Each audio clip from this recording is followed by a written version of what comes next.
भक्तों जय भोलेनाथ। बता दूं आपको आज की जो वीडियो है उसका टाइटल तो आप देख ही लिया होगा कि अगर हम जा रहे हैं पहलगाम से और आ रहे हैं बालटाल से, जो कि अक्सर श्रद्धालु करते हैं ऐसा ही, क्योंकि उनको एक्सप्लोर करना होता है पहलगाम रूट, क्योंकि वो एक पारंपरिक मार्ग है। भगवान शंकर भी उसी रास्ते से गए थे। हर कोई भक्त कहता है कि मैं उस रास्ते को फॉलो करूं और आऊं बालटाल से। तो बता दूं आपको इस वीडियो के अंदर आपको कवर करूंगा क्या कि एक्सेस पॉइंट के टाइमिंग्स क्या हैं, गेट्स की क्या क्या सुविधाएं हैं, कहाँ पे सुविधा रहने की है, कहाँ पे खाने की है, ये सब आपको कवर करूंगा मैप के साथ एक ही वीडियो के अंदर, जिसके को देखने के बाद आपके सारे डाउट क्लियर हो जाएंगे कि हम क्या क्या कौन कौन सी चीज़ कहाँ पे कर सकते हैं।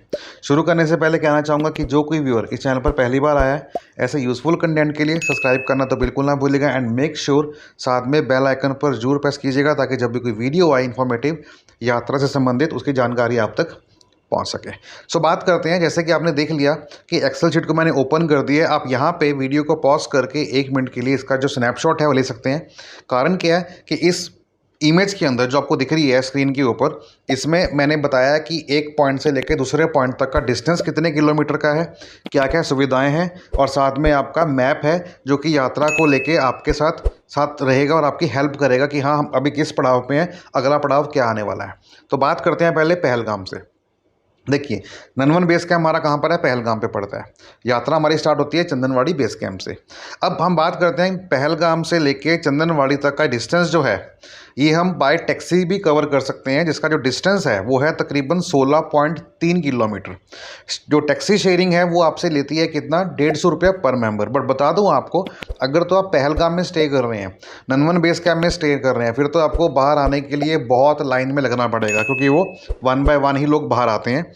और अगर आप चाहते हो कि अर्ली आपको सुबह निकलना है 5 बजे या 5:30 बजे या फिर 6 बजे, तो बता दूं आपको कि अगर आप चंदनवाड़ी में स्टे करते हैं तो उससे अच्छी बात ही कोई नहीं है। क्यों? क्योंकि एक तो आपको टैक्सी का फेयर बचेगा, नंबर 2 आपका जो टाइमिंग है, जो आपको 16.5 किलोमीटर निकालना है, 16.3 किलोमीटर बाय टैक्सी, वो आपका ख़त्म हो जाएगा। ये आपका प्लस पॉइंट है, क्योंकि रहने के लिए आपको टेंट तो नंदवन बेस कैंप के अंदर भी चाहिए या फिर आपको चाहिए चंदनवाड़ी में, तो बेहतर है कि आप रुकिए चंदनवाड़ी में। उससे आपका डिस्टेंस कम हो जाए, कितना, 16.5 किलोमीटर का। लेकिन अगर आपको चंदनवाड़ी जाने नहीं दिया जा रहा, कि ये कह के कि आगे आपके टेंट सारे फुल हैं, एकोमोडेशन नहीं है या फिर रात को लेट पहुँचते हैं, तो आप क्या कीजिएगा कि पहलगाम में जो भी आप होटल वगैरह बुक कर रहे हैं वो बिल्कुल बस स्टैंड, जहाँ पे टैक्सी स्टैंड है मेन बाज़ार में, उसके साथ में आसपास में कीजिए, ताकि आपको वहाँ पे टैक्सी मिल सके। क्योंकि अगर आपका होटल टैक्सी स्टैंड से 500 मीटर 600 मीटर आगे है तो फिर आपको सुबह टैक्सी लेने के लिए पीछे आना पड़ेगा। यहाँ फिर अगर हम बात करें कि आपका होटल पीछे है और टैक्सी स्टैंड आगे है, तो फिर आपको आगे आना पड़ेगा, क्योंकि रास्ते में अगर आपको टैक्सी लेनी है ना, तो ऐसा नहीं है कि हम हाथ देंगे ऑटो वाले को रोक देगा, नहीं, टैक्सी वाले ऑटोमेटिकली पीछे से बन के ही चलते हैं। अब जब टैक्सी वाले पीछे से बन के चलेंगे तो मुझे बताओ फिर आप गाड़ी कहाँ से मिलेगी? तो आपको सुबह थोड़ी दिक्कत का सामना करना पड़ सकता है। इसलिए बेहतर है कि अगर आप पहलगाम में रुक रहे हैं तो टैक्सी स्टैंड के आसपास रुकें, अदरवाइज आप प्रेफरेंस कीजिए क्या कि आपको रुकना है चंदनवाड़ी में। अब एक बार आप चंदनवाड़ी पहुंच गए तो यहाँ पे आपको सुविधा जो मिलेगी वो रहने की सुविधा भी है और यहाँ पे खाने की सुविधा भी है, लेकिन क्लॉक रूम नहीं है। वो आपको कहाँ मिलेगा? वो आपको नंदवन बेस कैंप में ही मिलेगा। अब हमारा ट्रैक होता है स्टार्ट चंदनवाड़ी से। जैसे आप देख पा रहे हैं पहलगाम है, यहाँ से हम लोग चंदनवाड़ी आ गए टैक्सी के थ्रू, और यहाँ से जाएंगे पिस्सू टॉप, जो कि हमारा पहला पड़ाव है। पिस्सू टॉप चंदनवाड़ी से 2.3 किलोमीटर। यहाँ जब पहुँच जाएंगे तो यहाँ पे हमारे को खाने की व्यवस्था हमारे पास है, वॉशरूम्स यहाँ पे हैं, आप उनको यूज़ कर सकते हो, खाना पीना कर सकते हो। उसके बाद हल्का फुल्का खाना लेके अपना आगे की ओर यात्रा स्टार्ट कर सकते हो। और फिर हम बात करते हैं पिस्सू टॉप से शेषनाग, जहाँ पे आपको व्यवस्था रहने की भी है, खाने की भी है, ठीक है। और डिस्टेंस जो है आपका वो है 8.5 किलोमीटर। तो कुल मिला के यहाँ पे आपका डे 1 ख़त्म हो जाता है। और अगर हम बात करें तो 8.5 और 2.3 करीब करीब आपका 11 किलोमीटर का डिस्टेंस है, जो आपका एक दिन में कवर होता है, और आप इसके आगे नहीं जा सकते। जितना मर्जी आपके अंदर स्टेमिना है, आप इसके आगे नहीं जा सकते। उसका कारण क्या है बता देता हूँ आपको। उसका कारण ये है कि अगर हम बात करें एक्सेस गेट के टाइमिंग्स की, तो नंदवन बेस कैंप जो है आपका वहाँ से पहलगाम से 5:30 बजे खुलता है। तो जो आप नंदवन बेस कैंप के अंदर है, अगर आप बोलो कि मेरे को 4 बजे निकलना है सुबह, तो नहीं निकल पाएंगे। आपको वो 5:30 बजे ही एग्जिट के लिए अनुमति देंगे, अलाउ करेंगे, उससे पहले आपको जाने ही नहीं देंगे, ठीक है। उसका टाइमिंग है 10 बजे तक का। और अगर वहीं रहते हैं चंदनवाड़ी में या फिर बाहर रहते हैं होटल में, तो कोई दिक्कत नहीं है, अपने हिसाब से आप 4 बजे जाइए, 4:30 जाइए, 6 जाइए, कोई प्रॉब्लम नहीं हो, तो आपके हाथ में है। अब बात करते हैं चंदनवाड़ी एक्सेस गेट की। यहाँ से आप एंट्री करेंगे तो वो खुलता है सुबह 6 बजे। सुबह 6 बजे खुलने का मतलब क्या है कि आप वहाँ पे 5:30 बजे पहुँच जाएंगे तो आप 6 बजे पूरी एंट्री आपकी हो जाएगी। नहीं तो आगे आगे फिर आधा पौना घंटा एज पर द रश वो लगता शुरू हो जाएगा। वो डिपेंड करता है फिर आप कितने में निकलते हो। बट टाइमिंग की बात करूँ, जो आपका ऑफिशियल टाइमिंग है वो है सुबह 6 बजे Chandanwari access control gate cross करने का। फिर हम बात करते हैं डे 1 हमारा यहाँ पे शेषनाग पे ख़त्म हो गया। अब देखिए शेषनाग के बाद हमारा जो रुकने की जगह है वो है पंचतरनी। और डिस्टेंस की बात करेंगे तो कितना आ रहा है, देखिए 6.2 आता है महागुना टॉप, फिर 3.4 आता है पोषपत्री, फिर आगे आता है 5.1। तो 6, 3, 9, 5, 14 मोटा मोटा 15 किलोमीटर हो गया। तो अगर आप शेषनाग क्रॉस कर भी लेते हैं मान लीजिए 2 बजे से पहले पहले, तो 15 किलोमीटर आप क्रॉस कब तक करेंगे? 6 बजे तक, 7 बजे तक, 8 बजे तक? बहुत मुश्किल है, नहीं हो पाएगा। इसीलिए प्रेफरेंस क्या होती है कि आप शेषनाग पे ही स्टे करें। यात्रा के कोई जा रहे हैं तो ज़्यादा हड़बड़ाहट बिल्कुल मत कीजिएगा और आराम से जाइएगा तो बेहतर रहेगा। तो डे 1 में आपको शेषनाग में ही रुकना है। फिर हम बात करते हैं डे 2 की। डे 2 आएगा, शेषनाग पे रुकेंगे, खाना मिलेगा वहाँ पे, आपको टेंट मिलेगा वहाँ पे। और वहाँ की जो चार्जेस हैं वो तकरीबन 650 रुपये होते हैं। उसके लिए वीडियो अलग से मैं बना रखी है।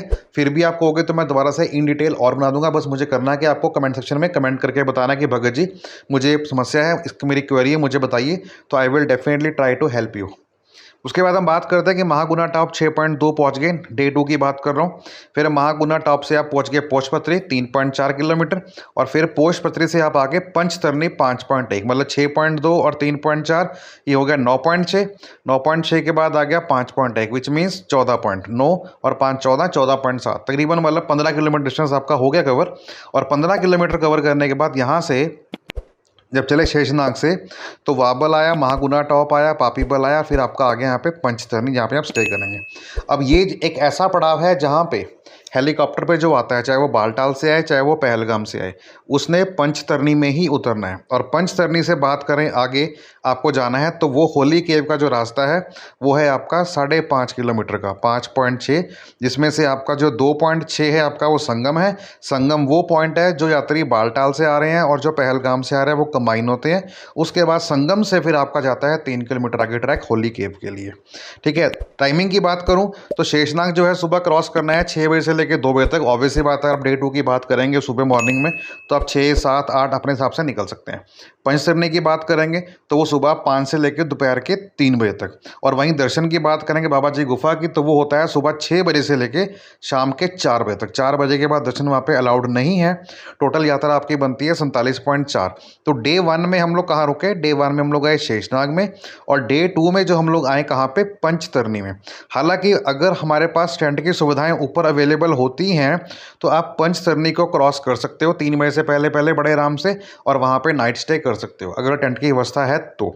अगर टेंट की व्यवस्था वहाँ पे नहीं होती तो उस केस में फिर आपको क्या करना होगा? फिर आपको पंचतरनी ही डे 2 में रुकना है, ताकि डे 3 में फिर आप जब ऊपर जाएं दर्शन करके तो फिर आप वाया बालटाल नीचे आ सके। तो ये है कुछ प्लानिंग। और वहीं बात करो कि वापसी में जब आप आएंगे, अगर हम डे 3 की बात कर रहे हैं तो डे 3 में पहलगाम से बालटाल हम जा रहे हैं। अब हम कहाँ करेंगे? बालटाल हम वापस आएंगे, है ना। पहलगाम से गए थे तो बालटाल से वापस आएंगे, तो क्या करेंगे?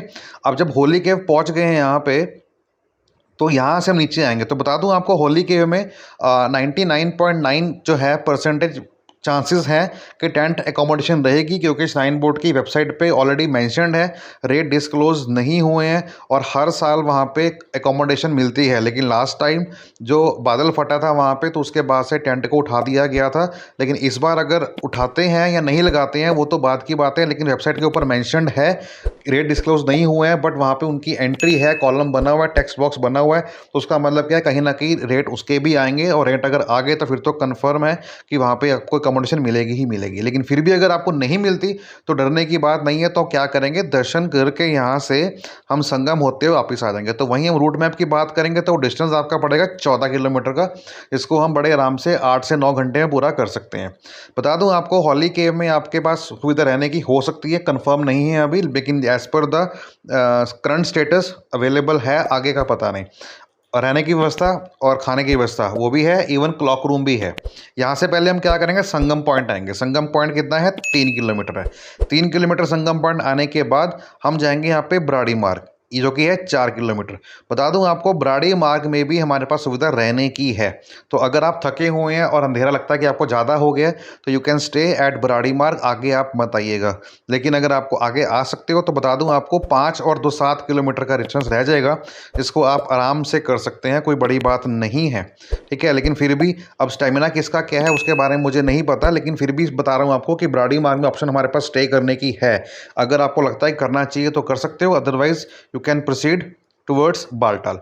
तो वहीं बात करूं बराड़ी मार्ग की, तो वहाँ पे सुविधा रहने की भी है, खाने की भी है। टोटल आपका डिस्टेंस कवर कितना हो गया, 3 किलोमीटर संगम का और 4 किलोमीटर बराड़ी मार्ग का, विच मीन्स आपका हो गया 7 किलोमीटर का। फिर आगे बात करते हैं बराड़ी मार्ग से लेकर रेल पटरी तक, जो कि 5 किलोमीटर है, इनके बीच में आता है, जहाँ पे सुविधा आपको सिर्फ खाने की मिलेगी। और रेल पटरी के बाद बात करूंगा आपके डोमेल एक्सेस गेट की, जो कि आपका सिंपल पड़ेगा, वो कितना 2.5 किलोमीटर। और इसके बाद रेल पटरी से आप आ जाएंगे डोमेल एक्सप्रेस गेट पे, जो कि उसके बाद फिर आपका आएगा बालटाल, जो कि आपका पड़ेगा बेस कैंप 2 किलोमीटर। तो इस तरह से हमारी यात्रा पूर्ण हो जाती है अगर हम चलते हैं अमरनाथ गुफा के लिए थ्रू पहलगाम, वाया पहलगाम, और आते हैं बालटाल से। बट आप मोटा मोटा मान के चलिए कि आपको लगेंगे 3 दिन, क्योंकि डे 1 आपका कवर करेगा चंदनवाड़ी से शेषनाग तक, डे 2 आपका कवर करेगा शेषनाग से पंचतरनी तक, डे 3 कवर करेगा आपका पंचतरनी टू गुफा और गुफा से दोबारा बालटाल। क्योंकि अगर आप सेकंड डे में करने की कोशिश करेंगे तब भी आप थर्ड डे ही आ पाएंगे, तो इससे बेहतर है कि आप 3 दिन का प्लान लेके चलिए। तो पहलगाम से लेके गुफा तक जाने के बाद और वापस बालटाल तक आने के लिए आपको 3 दिन लगेंगे, डे 1, डे 2, डे 3, जो मैंने आपको बता दिया। इसमें जो इंपॉर्टेंट पॉइंट है वो आप याद रखिएगा, वो क्या है, टाइमिंग का। और ये है टाइमिंग, ननवन बेस कैंप से अगर आप अंदर रह रहे हैं कैंप के अंदर तो 5:30 से पहले आपको सुबह जाने नहीं दिया जाएगा। और वहीं अगर आप निकलते हैं उसके बाद तो चंदनवाड़ी एक्सेस गेट से आप निकल सकते हैं सुबह 6 बजे मॉर्निंग में। तो अगर आपको अर्ली निकलना है और आप सोच रहे हैं रखा है कि मेरे को शेषनाग भी क्रॉस कर जाना है, तो आप क्या करें, सुबह 6 बजे ही वहाँ से चंदनवाड़ी में ही रुकें और ताकि आपको कैंप आपके पास ही रहे और वहाँ से आप निकल सकें। क्योंकि उससे क्या होगा, जो आपका टैक्सी का डिस्टेंस है 16.5 किलोमीटर का, वो आपको ज़रूरत नहीं पड़ेगी क्रॉस करने की। और उसके बाद जैसे मैंने आपको बताया कि पिसू टॉप के बाद फिर आपका आएगा शेषनाग, उसके बाद पंचतरनी के बाद आपका होली केव। और रही बात हेलीकॉप्टर की बुकिंग की, तो बता दूँ आपको वो अभी ओपन नहीं हुई है। उसकी जो टेंटेटिव डेट है वो आपकी 15 से 16 जून के आसपास की रहेगी, वो मैं आपको बता दूंगा। बसेस का फेयर है वो भी आपको बता दूंगा, हॉर्सेस का फेयर है वो सब आपको बता दूंगा। बस आपको करना क्या है, चैनल पर नए हैं तो ऐसे यूजफुल कंटेंट के लिए सब्सक्राइब करना तो बिल्कुल ना भूलिएगा, and make sure bell icon पर जरूर प्रेस करके रखिएगा ताकि जब भी कोई वीडियो आए उसकी जानकारी आप तक। सो मिलते हैं नेक्स्ट वीडियो के अंदर, अपना ख्याल रखिएगा, तब तक के लिए बाय बाय, टेक केयर, हर हर महादेव।